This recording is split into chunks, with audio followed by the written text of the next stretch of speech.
सभी को और एक बार प्रभु यीशु मसीह के नाम से प्यार भरा सलाम और जय मसीह की। मैं प्रभु को धन्यवाद करता हूं कि और एक मौका प्रभु के वचन के साथ और आप लोगों के साथ समय बिताने के लिए प्रभु ने अनुमति दिया।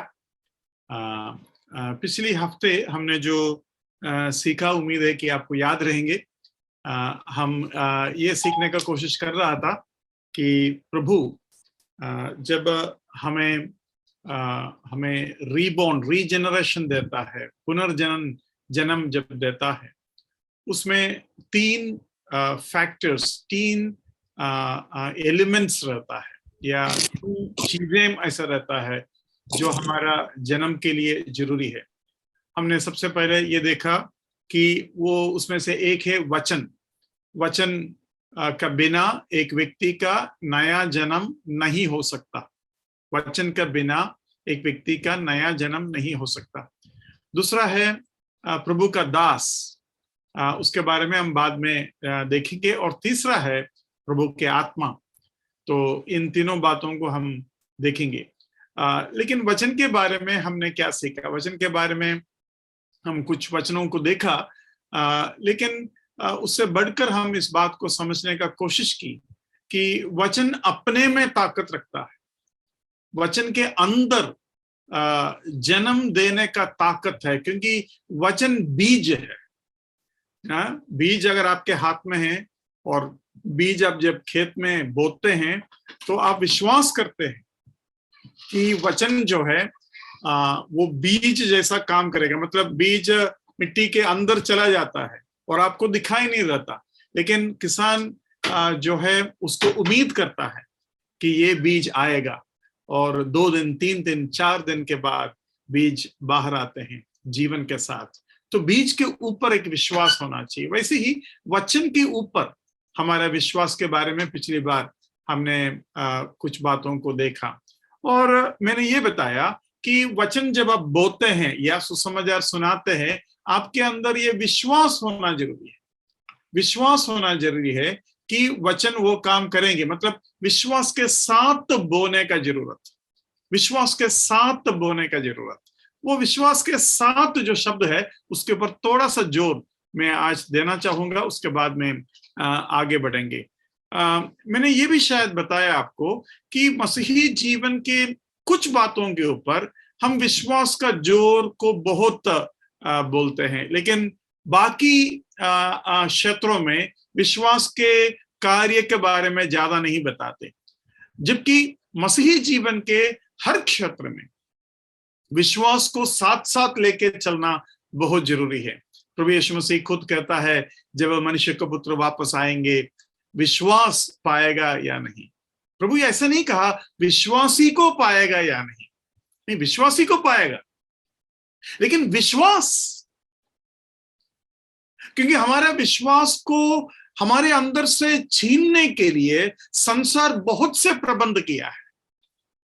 उसमें से एक तो मैं कहूंगा इंश्योरेंस, वैक्सीनेशन, फिर फिक्स्ड डिपॉजिट, फिर क्या बोलते हैं सर्टिफिकेट, इस तरीके के कई चीजें, गवर्नमेंट का कॉन्स्टिट्यूशनल राइट। मतलब ये सारे चीजें हमारे विश्वास को कमजोर करते हैं। सोचो कि आपके पास फिक्स्ड डिपॉजिट नहीं है तो आपका विश्वास बढ़ेगा, मैं बताता हूं। सोचो कि आपके पास मोबाइल नहीं है तो विश्वास बढ़ेगा। मालूम है कैसे बढ़ेगा? बताता हूं। आपके बेटा आपके पास से दिल्ली चला गया या क्या बोलते हैं गल्फ चला गया और मोबाइल नहीं है, फोन नहीं है, तो कैसा पता चलेगा कि उधर पहुंचे? 1 हफ्ता 2 हफ्ता लगेगा, चिट्ठी आना है या और कोई भाई उधर से आना है, आपको बताना है। पुराने जमाने के माँ बाप, पति पत्नी जब अपने जीवन साथी को गल्फ में भेजते हैं या कोई दूर भेजते हैं, वो घुटने में रहते हैं, क्योंकि उस जमाने में पॉकेट मारने वाले लोग ज्यादा रहता था। पैसा हाथ में मुश्किल से जो जरूरी पैसा है उतना ही रहता था। है अगर 100 रुपया किसी को जाने के लिए चाहिए, 200 नहीं होता था, 100 रुपया ही होता था। हाथ में एक चपाती होगा, उसको खाकर 1 बोतल पानी लेके जाएंगे, ये नहीं कि दुकान से ले लेगा। मुझे थोड़ा सा हैरान हुआ, जो मुझे नहीं मालूम था। शायद मेरा जमाना पुराना जमाना हो गया, हम तो अभी बुढ़े लोगों के लिस्ट में आ रहे हैं। मैं कहीं जाने वाला था और मैंने बोला एक बोतल पानी, घर का पानी लेके जाते हैं। तो साथ में जो लोग हैं थोड़ा सा हंसा और मुझे लगा घर से पानी लेके जाना थोड़ा सा क्या कहते हैं, शर्म की बात हो गया। मतलब पानी हमको बिस्लरी लेना है और बाहर से ही लेना है, ये इज्जत के सवाल है। ऐसा है क्या? मुझे नहीं मालूम। मतलब है? नौजवान लोग कैसे सोचते हैं, अरे बोतल भर भर के लेके जाती, ये क्या आदमी है, ऐसा है क्या? मुझे नहीं मालूम। और मैं आपको बता दूं 99% पानी जो बाहर मिलता है वो प्योर नहीं है। ये बात मन में रख लेना। कुछ लोग टॉनिक जैसे उसको पीते हैं। घर में जा रहा है 5 मिनट में या 1 मिनट में घर में पहुंचेगा, बोलते एक बोतल पानी बाहर से खरीद कर घर में जाएंगे। क्या टॉनिक है क्या? 99% जो पानी है वो खराब पानी है। दूसरा बिस्लरी, पता नहीं अभी वो भी एक चंकर है। सारे पानी को हम बिस्लरी बोलते हैं। बिस्लरी एक कंपनी का नाम है। आप ड्रिंकिंग वाटर कह सकते हैं या मिनरल वाटर कह सकते हैं, आप बिस्लरी नहीं कह सकते। बिस्लरी, कुछ लोग मुझे ये भी बोलते, ब्रदर आपने सुबह कोलगेट किया क्या? मैं बोला सुबह कोलगेट किया मतलब सुबह ब्रश किया क्या, वो पूछ रहे हैं। अरे कोलगेट एक कंपनी का नाम है। इस तरीके से सभी लोगों को बिस्लरी, और होटल में भी जाकर हम बोलते हैं एक बिस्लरी का बोतल दे दो, तो वो कोई भी पानी लाकर देता है, बोलते ये बिस्लरी का पानी। तो मैं आपको ये बताने का कोशिश कर रहा हूं कि विश्वास जो है हमारे जीवन के हर क्षेत्र में होना चाहिए। और प्रभु के वचन के ऊपर जो विश्वास हमारा है वो जीवन के कुछ क्षेत्रों में हम काम करते हैं, कुछ क्षेत्रों में नहीं करते। बोलते विश्वास के बिना उद्धार नहीं हो सकता, उसके ऊपर पूरा जोर हम देता है। लेकिन सुसमाचार सुनाने वाले के अंदर विश्वास होना चाहिए। सुनाने वाले के अंदर अगर विश्वास नहीं है तो एक भी आदमी उद्धार नहीं पाएगा, ये हम नहीं सिखाते। अच्छा, सुनने वाले को उद्धार चाहिए तो विश्वास चाहिए, सुनाने वाले को उसके बारे में कोई नहीं सिखाता। मैं आपको लिख कर देता हूं, आपको 100% विश्वास के साथ ही सुसमाचार सुनाना है। और उसका वजह से आज हम जब सुसमाचार सुनाते हैं आत्मा का कार्य नहीं होता, क्योंकि हम ये सोचते हैं मेरा बताने का तरीका से, बताने का सारे जो बातें हैं उससे कुछ होता होगा। नहीं, उससे कुछ नहीं होता, आपके अंदर वो ताकत नहीं। तो ये बात आपके मन में रखना जरूरी है। कुछ वचनों को मैं आपके सामने उसके संबंध में रखने जा रहा हूं। मैं चाहूंगा कि सबसे पहले आप रोमी 14:23 पढ़े। रोमी 14:23। परंतु जो संदेह करके खाता है वो दंड के योग्य ठहर चुका, क्योंकि वो विश्वास से नहीं खाता, और जो कुछ विश्वास से नहीं वो पाप है। अच्छा, ये कौन सा खाने के बारे में बोल रहे हैं? कुछ भी आप शक के साथ खाते हो या विश्वास के बिना खाते हो तो वो पाप ठहराया जाएगा। मैं कहता हूं जीवन के हर चीज में आपको विश्वास चाहिए। शादी के संबंध में किसी को अगर शक है, विश्वास नहीं है, तो भाई वो भी पाप हो सकता है। शादी पवित्र है लेकिन विश्वास के साथ होना चाहिए। प्रभु आपको जोड़ रहा है, विश्वास के बिना कैसा आप इस बात को समझेंगे? पति पत्नी एक शरीर है, विश्वास के बिना कैसे समझेंगे? जो बच्चे जन्म होता है, इवन बाइबल में लिखा है बिस्तर पवित्र है, विश्वास करते हो? ब्याह का बिस्तर पवित्र है, द बेड अनडिफाइल्ड, विश्वास करते हो? तो विश्वास का वो कार्य, वो एलिमेंट, वो फैक्टर, वो जो क्षेत्र है हमारे जीवन के हर इलाके में होना चाहिए, हर क्षेत्र में होना चाहिए। ये तो चलो एक वचन मैंने दिखाया, आगे मैं और दिखाना चाहूंगा। प्रेरितों का काम 6वां अध्याय 8वां वचन। सुसमाचार जब सुनाते हैं उसके अंदर क्या होना चाहिए? स्तिफानुस अनुग्रह और सामर्थ्य से परिपूर्ण होकर लोगों में बड़े बड़े अद्भुत काम और चिन्ह दिखाया करता था। हाँ, अनुग्रह और सामर्थ्य से भरकर। और कोई वर्षन पढ़िए, अनुग्रह ही लिखा है क्या?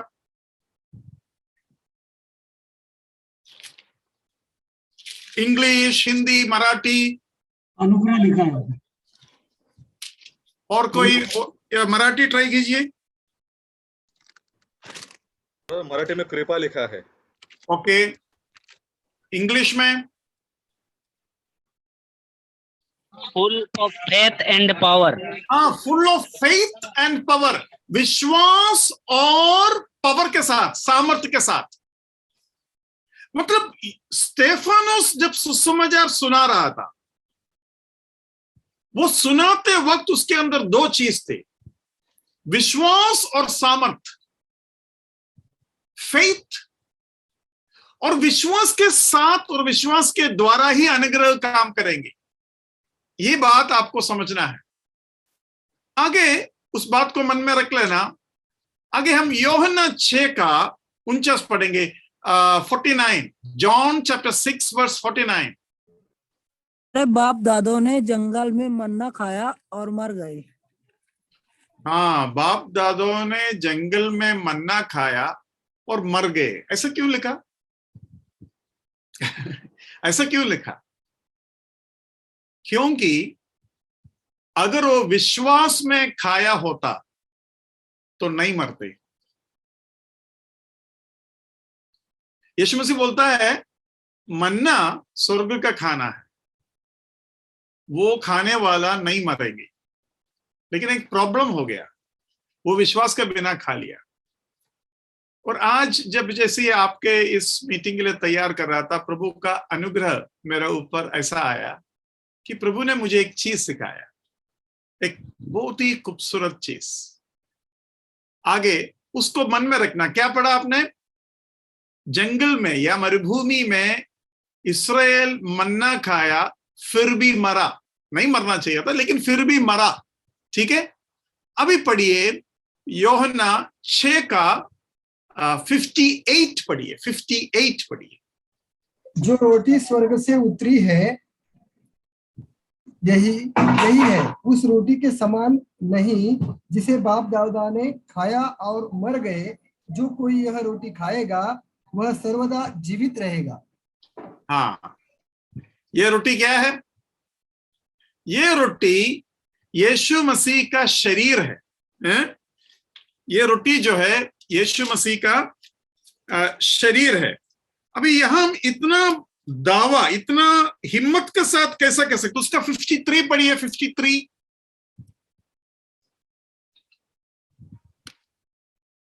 यीशु ने उनसे कहा, मैं तुमसे सच सच कहता हूं कि जब तक तुम मनुष्य के पुत्र का मांस ना खाओ और उसका लहू ना पियो, तुम में जीवन नहीं।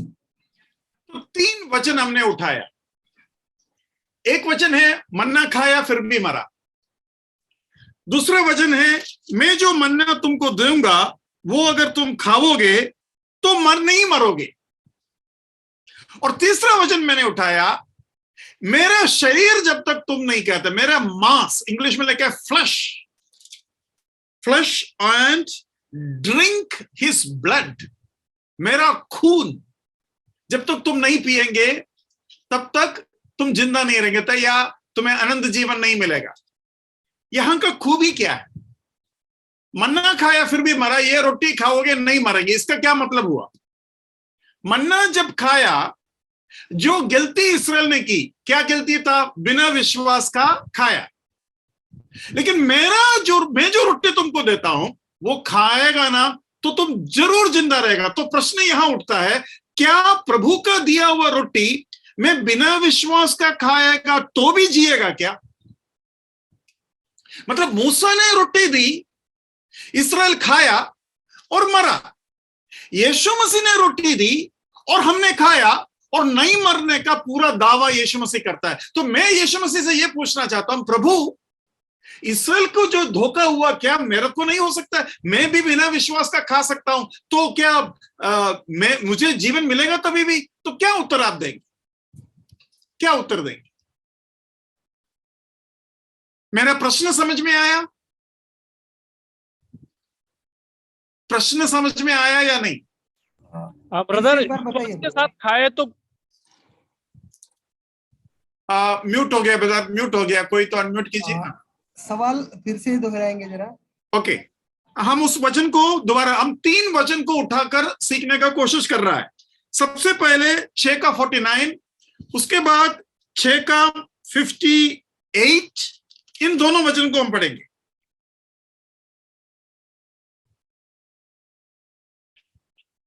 यूहन्ना 6 का 48 पढ़िए, उसके बाद 58 पढ़िए, सॉरी 49 पढ़िए, उसके बाद 58 पढ़िए। तुम्हारे बाप दादाओं ने जंगल में मन्ना खाया और मर गए। हाँ, और 58 में जो है, जो रोटी स्वर्ग से उतरी यही है, उस रोटी के समान नहीं जिसे बाप दादा ने खाया और मर गए। जो कोई यह रोटी खाएगा वह सर्वदा जीवित रहेगा। हाँ, तो 49 में लिखा है जो उस रोटी को खाया वो मरा। उसको नहीं मरना था लेकिन फिर भी मर गया। लेकिन ये रोटी जो मैं दूंगा वो खाने से नहीं मरेगा। तो उन लोग क्यों मरा? उनको नहीं मरना था, क्यों मरा? क्योंकि वो विश्वास के बिना खाया। उसको भी एक बार उसका एक वचन में देता हूं, तब आपको समझ में आएगा कि वो लोग क्यों मरा। इब्रानी 4 का 2 पढ़िए, इब्रानी 4 का 2।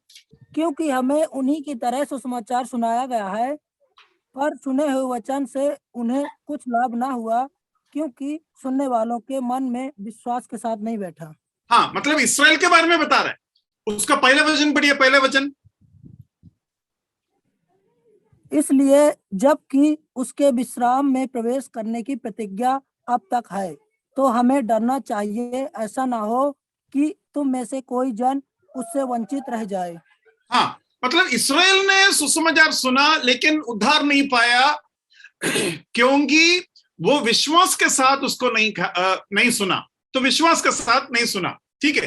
तो मैं आपको ये बताने का कोशिश कर रहा हूं कि इस्राएल मन्ना को बिना विश्वास खाया और वो मर गया।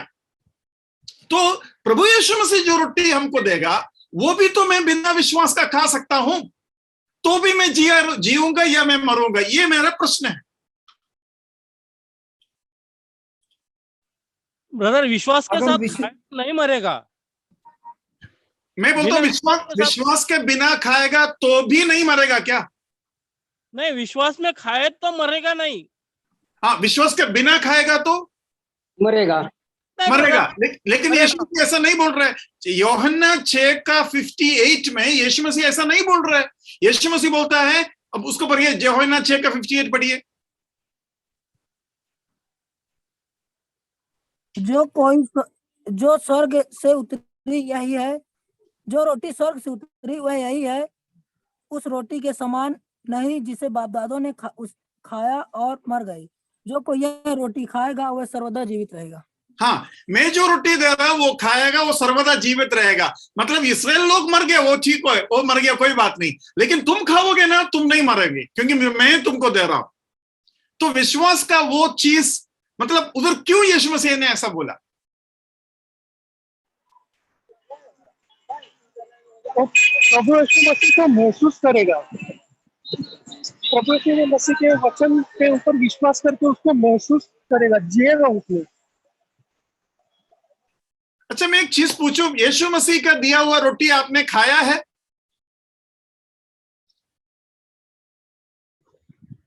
खुद ही जीवन की रोटी है। हाँ, तो आपने खाया है कि यीशु मसीह का वो रोटी? वचन के साथ, वचन जो है वो प्रभु मसीह के वचन के द्वारा अपन खाते हैं ब्रदर, आत्मिक लाभ के लिए लागूकरण करने का वचन। तो लागूकरण करने से ही उद्धार पाएगा? उद्धार के बारे में पूछ रहा हूं, उद्धार के बारे में, क्योंकि यीशु मसीह बोलता है कि ये जो खाएगा लिव फॉर एवर, अनंत काल तक जिंदा रहेंगे। ये उद्धार के संबंध में बता रहा है, लिव फॉर एवर। जो ये रोटी मेरे से खाएंगे वो अनंत काल तक जीवन रहेंगे, मतलब उसका उद्धार होगा। तो उद्धार के लिए बिना उद्धार है नहीं ना ब्रदर। हाँ, विश्वास के बिना उद्धार है ही नहीं। तो यीशु मसीह ऐसा क्यों बोल रहा है कि ये रोटी खाना काफी है? तो विश्वास से अगर वो उद्धार होता है तो उद्धार होने के बावजूद अगर विश्वास से ही वो जीवित रहेगा, वो रोटी खाएगा तो विश्वास से ही खाएगा, क्योंकि उद्धार विश्वास से हुआ है। तो विश्वास जुड़ा हुआ है। जहां विश्वास है नहीं वहां उसका उद्धार भी नहीं है और वहां रोटी खाने का सवाल ही नहीं आता है। तो ये इस्राएल के लोगों को फिर वो कैसा खाया? विश्वास के बिना खाने का मौका इस्राएल को मिला या नहीं? यस। ऐसा मौका हमको नहीं मिल सकता क्या? नहीं मिल सकता अभी, क्योंकि अभी स्वर्ग से वो मैं पूछ रहा हूँ, वो क्यों? अभी तो स्वर्ग से उतरी हुई रोटी आई है ना। हाँ, तो पहले वाला भी स्वर्ग से ही उतरा हुआ रोटी है। पहले वाला भी स्वर्ग से ही उतरा हुआ रोटी है। वो कई बार बाइबल बोलता है मूसा ने तो जो मन्ना दिया वो स्वर्ग का खाना था कर बाइबल में कई जगह पर लिखा है ना। हाँ, और वो जो मन्ना है वो इस दुनिया का कोई भी खेती में नहीं बना सकते। मन्ना, जो असली मन्ना जो इस्राएल के लोग खाया था, पूरा दुनिया में उसका कहीं भी उगता नहीं है। लेकिन ब्रदर मुझे ये लगता है कि वो जो मन्ना खाने के लिए दिया गया था वो शरीर को जिंदा रखने के लिए दिया गया था। यहाँ पर जो प्रभु यीशु मसीह आए वो आत्मिक स्वरूप में आत्मा को जिलाने के लिए, उद्धार दिलाने के लिए आया है। तो ये डिफरेंस है दोनों में। हाँ, वो डिफरेंस है। अभी ध्यान से सुनना, यीशु मसीह उसका 53 में क्या बता रहा है? 53 दोबारा पढ़िए, अभी 53 पढ़िए, 6 का 53। यीशु ने उनसे कहा, मैं तुमसे सच सच कहता हूँ कि जब तक तुम मनुष्य के पुत्र का मांस ना खाओ और उसका लहू ना पियो तो तुम में जीवन नहीं। वो जो रोटी था ये मांस और लहू था कर मैं कह सकता है क्या? 58 का रोटी, 53 का यीशु मसीह का मांस और लहू है कर मैं कह सकता है क्या? Yes brother. ओके, तो उसके मतलब ना ये वचन है ना ये अपना प्रभु भोज है, ठीक है? yes. ये असली यीशु मसीह का मांस और लहू है। और असली यीशु मसीह का मांस और लहू केवल विश्वास के साथ आप खा सकते हैं, क्योंकि असली यीशु मसीह का मांस और लहू पूरा दुनिया में एक भी व्यक्ति डायरेक्ट नहीं खाया है। yes. केवल विश्वास में। तो यीशु मसीह बोलता है मेरा रोटी तुमने खा लिया, मतलब वो तो विश्वास के बिना एक भी नहीं खा सकते, क्योंकि वो मेरा मांस और लहू है। और विश्वास के साथ ही तुम खा सकता है। इसलिए मेरा रोटी अगर तुमने खा लिया उसके मतलब तुम्हारा विश्वास कार्य किया और तुमने खाया और तुम्हारा उद्धार हुआ। मैं परमेश्वर को इसलिए धन्यवाद दिया, और ये बात एक नया बात जैसा इसलिए मैं बता रहा हूं, यहां मिस्टेक होगा ही नहीं, यहां गलती होगा ही नहीं। मतलब कुछ क्षेत्र में गलतियां हो सकता है, जैसा कि बिना उद्धार पाए हुए व्यक्ति को अनजाने में कभी कभी कलीसिया बपतिस्मा देता है और प्रभु भोज भी देता है कि नहीं? मतलब आज कलीसिया में बहुत से ऐसे विश्वासी है जो विश्वासी कहला जाता है और विश्वासी नहीं है, और वो लोग हमारे साथ प्रभु भोज में भाग भी ले रहे हैं। क्या ये हो सकता है? ये जरूर हो सकता है।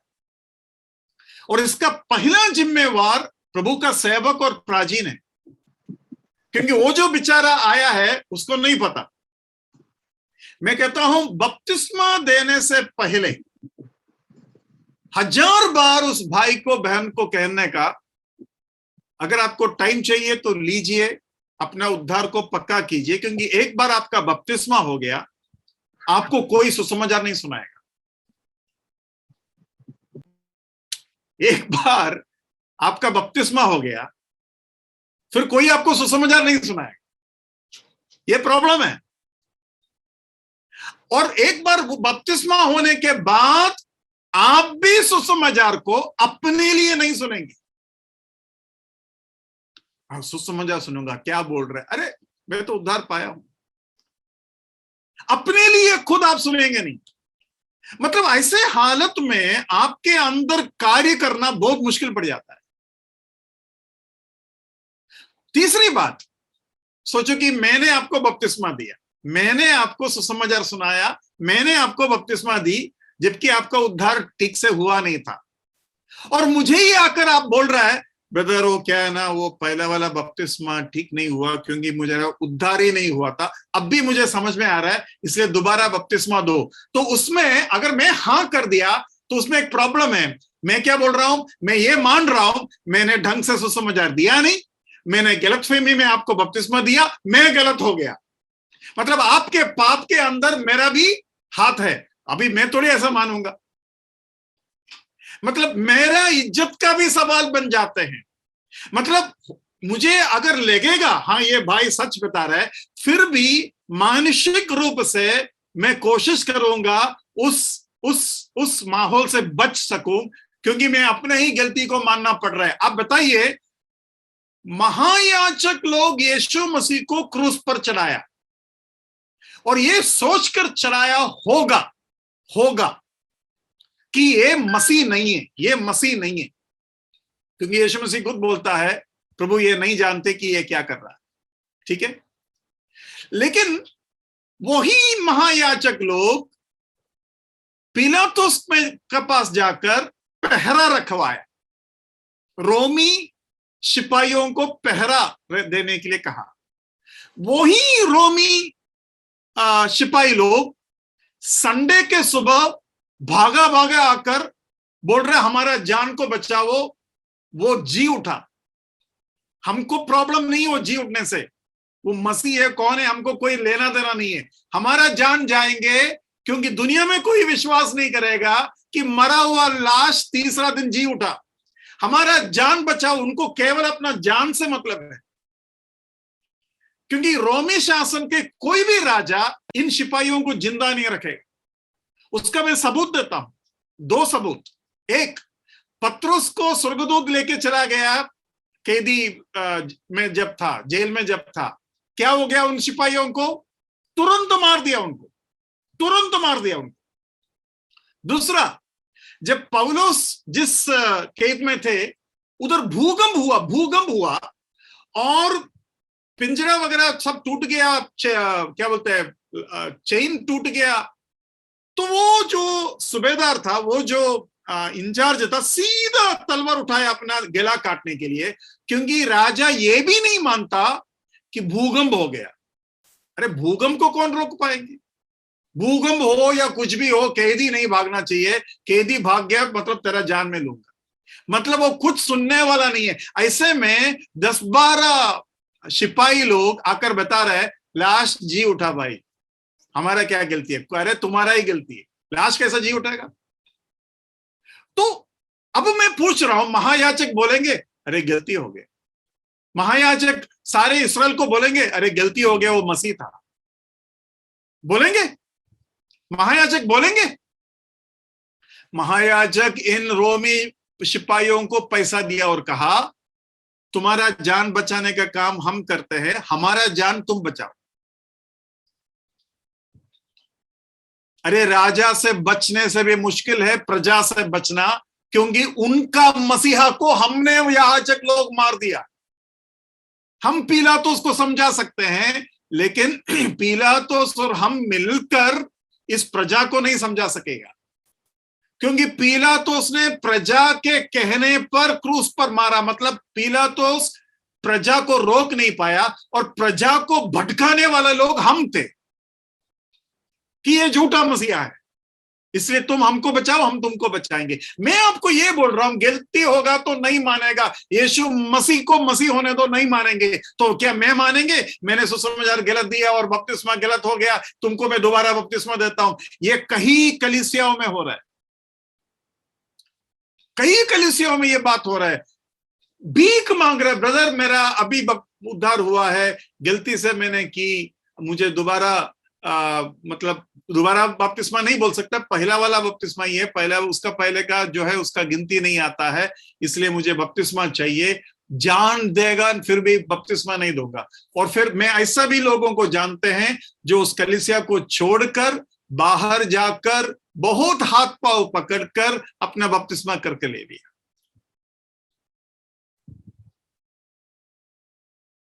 तो मैं सारे प्रभु को सेवकों को ये कहना चाहूंगा, बपतिस्मा देने में बिल्कुल जल्दीबाजी ना करें।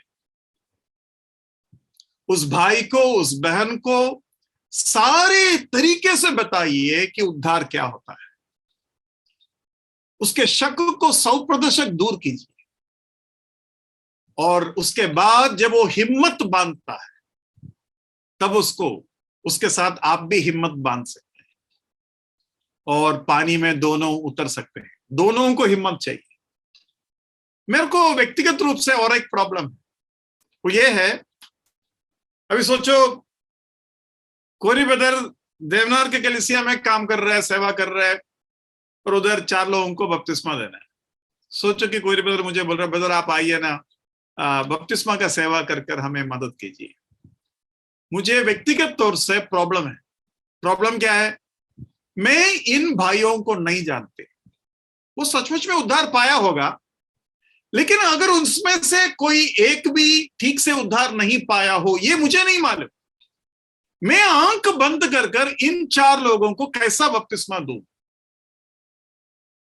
मैंने ऐसा दिया है, आगे भी शायद देंगे, मैं नहीं देंगे करके नहीं बोल रहा हूं, लेकिन मुझे प्रॉब्लम है। मैं कोशिश करूंगा, कोई वजह से विनती करूंगा, ब्रदर आपने उन्हें बड़ा किया है, आपने उन्हें समझाया है, आपको मालूम है, आपको देना चाहिए, क्योंकि आपका जिम्मेवारी है उन भाइयों के उद्धार का पक्का करना। मैं दूर रहने वाला एक दिन का मेहमान आकर ये करना कितना उचित रहेगा। इसलिए हमने अपने कलीसिया में भी इस बात को सोचा है कि बपतिस्मा के दिन में चाहे तो हम और कोई भाई को बुला सकते हैं वचन सुनाने के लिए, वचन का सेवागाई के लिए, फेलोशिप के लिए, लेकिन बपतिस्मा हम देंगे। अपना कलीसिया का अपने बच्चों को, अपने विश्वासियों को हम देंगे, क्योंकि उसके अंदर बाहर का चीजें हमें मालूम। इसका मतलब ये नहीं कि बाहर के एक व्यक्ति नहीं दे सकता, लेकिन ऐसा हो जाता है कि अंधा काम कर रहा है। क्यों वो रिस्क लेने का? पौलुस खुद बोलता है, मैं बपतिस्मा नहीं देता, मैं मुश्किल से 1-2 लोगों को दिया है, बाकियों को मैं नहीं दिया।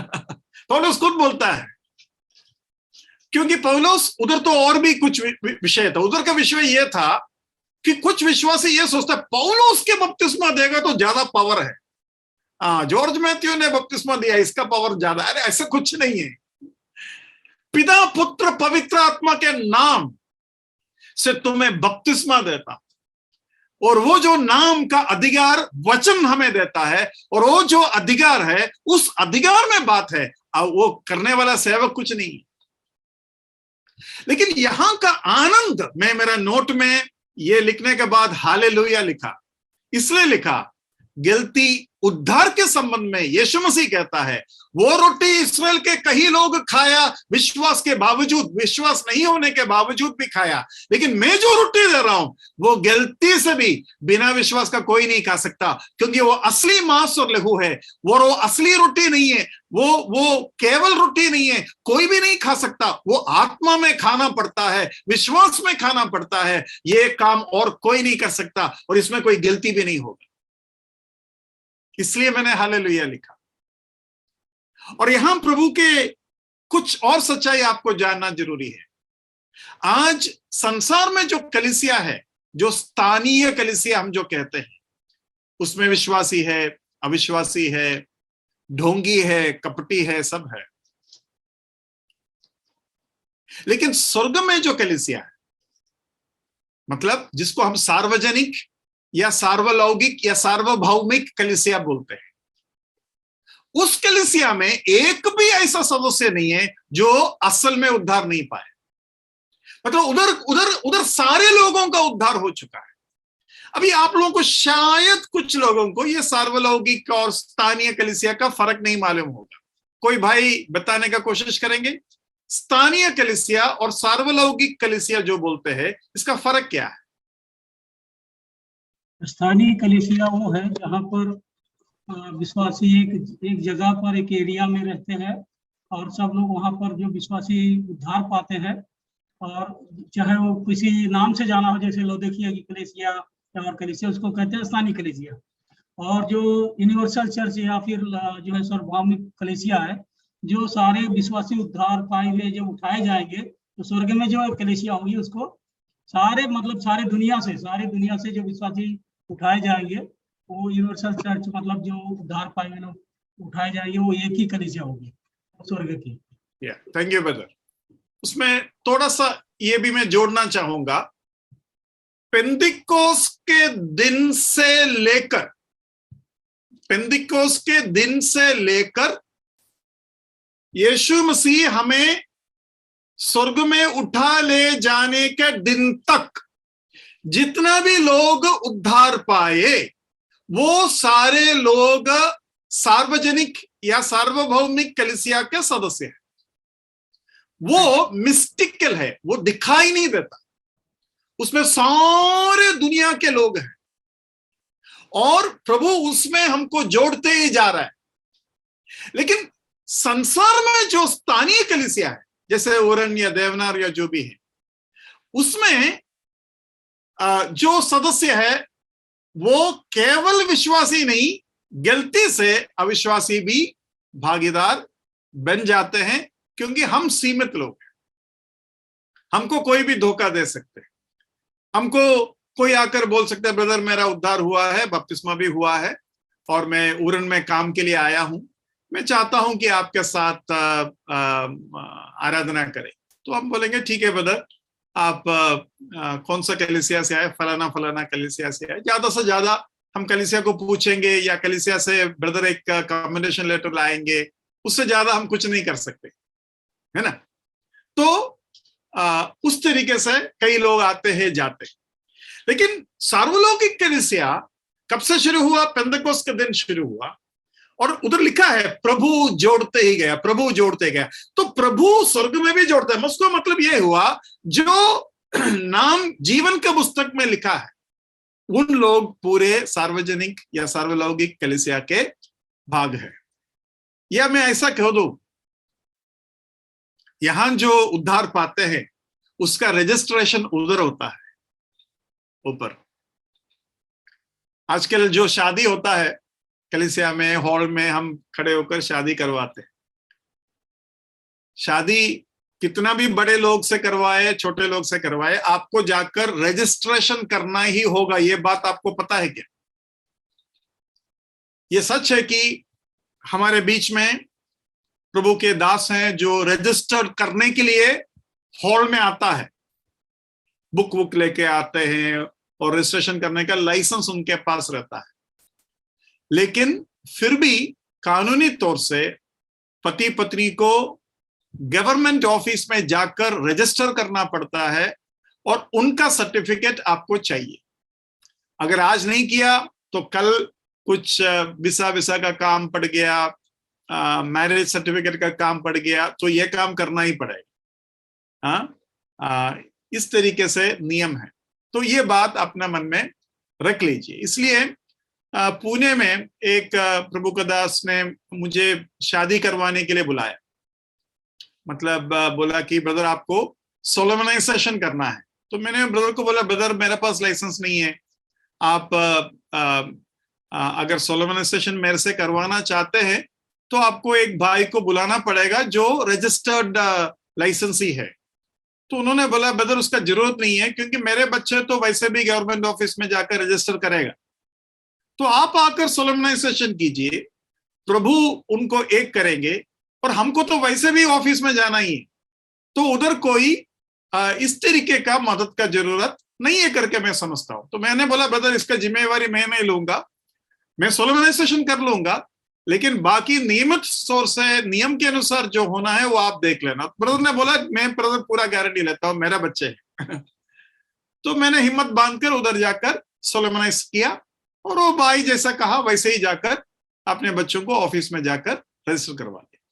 तो मेरा कहने का मतलब यह है स्वर्ग में हमारा रजिस्ट्रेशन है, और उसका वजह से स्थानीय कलीसिया में हम रजिस्ट्रेशन करते ही नहीं है।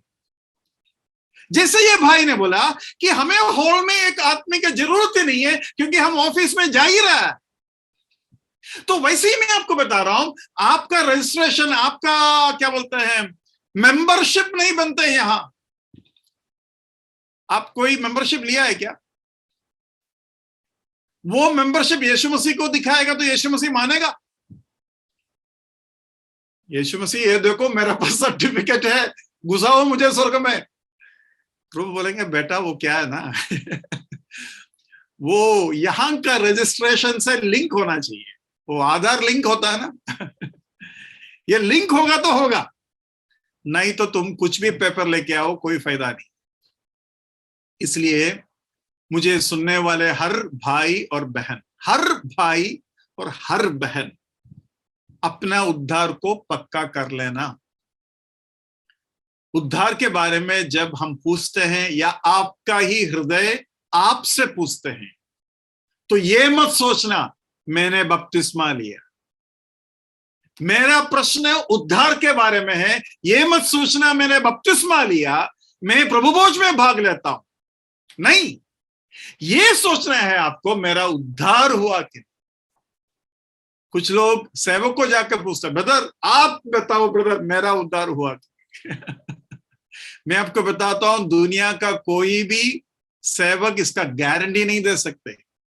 हमारे पास सीमा है, लेकिन आपके अंदर वचन कहता है, पवित्र आत्मा गवाही देगा कि आप परमेश्वर का बेटा है या परमेश्वर का बेटी है।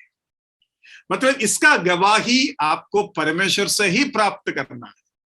और बिल्कुल इस बात को शर्म या इज्जत का सवाल मत निकालना, आपका उद्धार पूरा करना, नहीं तो इज्जत का मारे आप चुप रहेंगे और हो सकता है आप नरक में चला जाए, है ना। और तब ये जो सेशन आपको बहुत भारी पड़ेगा, लेकिन प्रभु आपको मदद करे। उद्धार मुफ्त है, प्रभु से आप प्रेम करता है, प्रभु की आत्मा आपके अंदर कार्य करता है, जिसके थोड़ा और गहराई में अभी आगे हम देखेंगे। लेकिन ये कितने आनंद की बात है। यीशु मसीह कहता है, मन्ना खाया, गलती से भी बहुत लोग खाया, विश्वास के बिना खाया, इसलिए विश्वास को मिला मिला कर नहीं खाया। मन्ना कैसा खाना चाहिए था? विश्वास को मिला मिला कर। इसलिए इब्रानी 4:2 में जो लिखा है, इंग्लिश में ऐसा लिखा है, they did not here it with faith mixed, लिखा है इंग्लिश में। वो शब्द मैं आपको पढ़कर सुनाता हूं। इंग्लिश में ऐसा लिखा है, not being mixed with faith, not being mixed with faith. Hindi में कैसा अनुवाद करेंगे उसको? कोई भाई हिंदी में अनुवाद करके सुनाइए। Not being mixed with faith in those who heard it, उसको कैसा अनुवाद करेंगे? ब्रदर यहाँ पे ऐसा लिखा है, क्योंकि हमें उन्हीं की तरह सुसमाचार सुनाया गया है और सुने हुए वचन से उन्हें कुछ लाभ न हुआ, क्योंकि सुनने वालों के मन में विश्वास के साथ नहीं बैठा। हाँ, विश्वास के साथ, इंग्लिश में लिखा है विश्वास को मिला मिला कर नहीं सुना। दूध में हम शक्कर मिलाता है ना, कुछ लोग दूध जो है बिना शक्कर का नहीं पिएंगे, तो शक्कर मिलाते हैं। तो आपको मिला मिलाकर पीना पड़ेगा। तो मतलब सुसमाचार सुनाने वाले विश्वास को मिला मिलाकर नहीं सुना। तो मैं कहता हूं, विश्वास को मिला मिलाकर सुसमाचार सुनाना भी पड़ेगा, केवल सुनना नहीं, सुनाना भी पड़ेगा। इसलिए स्टेफनस के बारे में लिखा है, विश्वास और सामर्थ्य के साथ उसने अपना सेवा की। तो उद्धार विश्वास के बिना होगा नहीं, और उद्धार का सुसमाचार का सुनाना भी विश्वास के बिना होगा नहीं। ये कैसा भी होवे, यीशु मसीह का मांस और लहू आपको खाना पड़ेगा, और मांस और लहू विश्वास के बिना आप खा ही नहीं सकते। इसलिए यीशु मसीह का दावा है, मूसा का रोटी गलती से भी तुम खा सकता है, मेरा रोटी तुम गलती से नहीं खा पाएंगे। Praise the Lord, praise the Lord. इसलिए मैंने हालेलुया लिखा। ये बात बहुत बड़ा है कर मुझे लगा, इसलिए मैं इस तरीके से मैं आपको बता रहा हूं। अब जो बात हमने पढ़ा उसके थोड़ा सा और आगे हम बढ़ेंगे। ये मैंने बताया कि वचन के बिना जन्म नहीं हो सकता, वचन के बिना जन्म नहीं हो सकता। अब ये गलतफहमी हमारे अंदर है, अरे सुसमाचार तो भाई सुनाया ना, सेवक सुनाया। ये सच है, सेवक चाहिए ही चाहिए, सेवक चाहिए ही चाहिए। बिना सेवक का उद्धार का सुसमाचार आगे नहीं बढ़ेगा। ये प्रभु का प्रबंध है। उसका एक वचन हम पढ़ लेते हैं। आपको मैं थोड़ा सा स्क्रीन शेयर करता हूं, दिखाई दे रहा है? हाँ, दिखाई दे रहा है। ओके, यहां देखो क्या क्या लिखा है मैंने। 3 factors for regeneration, 3 factors for regeneration दिख रहा है। पुनर्जन्म के लिए 3 कारक। उसमें सबसे पहले the scripture of God, the scripture of God, ठीक है, द स्क्रिप्चर ऑफ गॉड, वो हम अभी पढ़ रहा था। स्क्रिप्चर ऑफ गॉड या वचन के बिना नहीं होगा कर हम पढ़ रहे थे। यहां लिखा है दूसरा है the servant of God, the servant of God, the servant of God. Hindi में देखो यहां लिखा है सेवक या दास। अभी पढ़िए रोमी 10:13, रोमी 10:13 से 15 पढ़िए। क्योंकि जो कोई प्रभु का नाम लेगा वो उद्धार पाएगा, फिर जिस पर उसने विश्वास नहीं किया वे उसका नाम कैसे लेंगे, और जिसके विषय में सुनना नहीं उस पर कैसे विश्वास करेंगे, और प्रचारक बिना कैसे सुने। और यदि प्रचारक बिना कैसे सुने, है ना? प्रचारक बिना सुन भी नहीं पाएंगे। तो आप बोलेंगे ब्रदर मुझे तो कोई प्रचारक नहीं, तो मुझे एक ट्रैक्ट मिला, बस मैंने पढ़ लिया और मैं उद्धार पाया, तो मेरा उद्धार क्या सही नहीं है? तो हम क्या उत्तर देंगे? क्या उत्तर देंगे हम? हाँ बताइए, क्या उत्तर देंगे? ब्रदर मैं तो केवल एक ट्रैक्ट देखा और पढ़ा और मेरा उद्धार हो गया। अभी आप बोलते प्रचारक का बिना उद्धार नहीं हो सकता, तो क्या उत्तर देंगे आप? क्योंकि वो ट्रैक्ट भी किसी प्रभु के दास ने ही लिखा है। Praise Lord brother. ट्रैक्ट होगा, ऑडियो होगा, वीडियो होगा, जो भी है, सुसमाचार 2000 साल पहले का सुसमाचार प्रभु के दासों के द्वारा ही यहां तक पहुंचा। लेकिन जैसा मैंने वचन के ऊपर आपको विश्वास करना है कर बोला, वैसे आपको और एक चीज विश्वास करना है। असली बीज बोने वाला हम नहीं है, बीज बोने वाला मनुष्य का पुत्र है। मतलब हमारे द्वारा यीशु मसीह बीज बोता है, हमारे बिना यीशु मसीह बीज बोएंगे नहीं, लेकिन हमारे द्वारा यीशु मसीह ही बीज बोते हैं। हम नहीं बीज बो रहे, हमको लग रहा है कि हम बीज बो रहे हैं, यह सही है, यह सच है, लेकिन हमारे द्वारा पुत्र ही वो काम करता है। मैं 1-2 वचन आपको दिखाना चाहूंगा, कृपया मेरे साथ मत्ती का सुसमाचार 13:37 पढ़िए। उसने उसको उत्तर दिया, अच्छे बीज का बोने वाला मनुष्य का पुत्र है। बीज बोने वाला मनुष्य का पुत्र है। यीशु मसीह है बीज बोने वाला। यीशु मसीह जो दृष्टांत दिखाया था, उस दृष्टांत को यहां बता रहा है, उसके अर्थ बता रहा है कि एक व्यक्ति बीज बोने के लिए गए। तो यीशु मसीह क्लियर कट, यीशु मसीह खुद बताया, यीशु मसीह खुद उसका अर्थ बताया कि उस उपमा में बीज बोने वाला मनुष्य का पुत्र है यीशु मसीह। यह बात आपको विश्वास करना है। आप जब सुसमाचार सुनाएंगे, आपको क्या विश्वास करना है? प्रभु यीशु मसीह कर रहा है। क्योंकि पापियों को कौन प्रेम करता है? पापियों को कौन चाहता है? कौन खर्च किया? कौन जान दिया? यह सच है कि हमारे अंदर भी पापियों के लिए एक दर्द है, लेकिन हम जब सब लोगों को सुसमाचार सुनाते हैं, उसमें से एक भी अगर उद्धार पाया, हम बहुत आनंदित हो जाते हैं। लेकिन उस 99 के लिए हम रोते हैं क्या?